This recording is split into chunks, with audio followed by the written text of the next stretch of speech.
হ্যাঁ, হ্যালো বন্ধুরা, চলে আসলাম খেতে। সেটা হলো বাবা লোকনাথের আজকে পূজা ছিল, তাই আমাদের বান্ধবীরা পূজা করে। তিন নয়নী পূজা হয় যেখানে দুর্গা পূজা, সেখানে প্রথমে চলে এলো পেলেট, তারপরে চলে আসলো খিচুড়ি।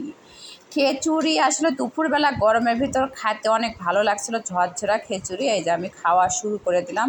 খাবার নিয়ে বেশিক্ষণ অপেক্ষা করা ঠিক না। তারপরে চলে আসলো তরকারি। তরকারি আসার পরে আসলো হলো পাঁপড় ভাজি। পাঁপড় ভাজির পরে আমি এই যে সমানে শুধু খাওয়া শুরু করলাম।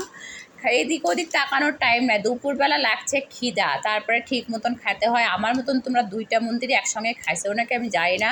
আমি প্রথমে নারায়ণ মন্দিরে খাওয়া দাওয়া শেষ করে চলে আসলাম দিদিকে নিয়ে আর একটা মন্দিরে। সেই মন্দিরে এসে আমি ঠিক মতন খাওয়া দাওয়া করছি আর ভিডিও করছি। ভিডিও না করলে তো তোমরা দেখতে পাবা না যে আমি কী খাচ্ছি।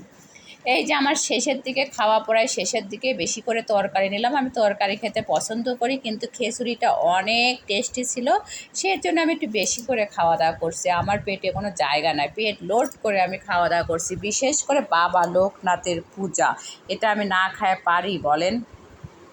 তারপরে খাওয়া দাওয়াটা শেষ করার পরে তারপরে দিদির সঙ্গে আমি হলো কি চলে আসলাম। এরপরে যেটা খাবার আসবে সেটা হলো তোমার টক। এই যে টক টক চলে এসেছে। আমি বলছি কি দাদা আমাকে আটি দাও, আটি ছাড়া তো আমার হবে না, কারণ আমি আটি পছন্দ করি। এই যে আমি খাওয়া শুরু করলাম আর তার সঙ্গে এবার শুরু করব আটি।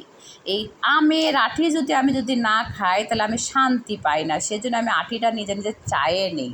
আর টকটা যে সুস্বাদু হয়েছিল, এত মানুষের আয়োজন তবু টকটা করছে খুবই সুন্দর, একদম মিষ্টি টিষ্টি ময় মশলা পারফেক্ট ছিল। আমিও চেটে পুটে খেলাম। লাস্টে ছিল পায়েস। পায়েসটা আমি নিইনি, কারণ আমি পায়েসটা নিইনি এই কারণেই, কারণ আমি হলো কি পায়েসটা খাই না। এখন বর্তমানে পায়েসটা খাওয়া বন্ধ করছি। আমি এখন ডায়েট, কিন্তু আজকে কোনো ডায়েট মানে না, আজকে আমি চেটে পুটে আমি আটি খাচ্ছিলাম। যাই হোক, আটি টাটি খাওয়া শেষ পরে এই যে পায়েস চলে আসলো। পায়েসটা আমি আরেকজনের ভিডিও করছিলাম। এটাই আজকে এইটুকু।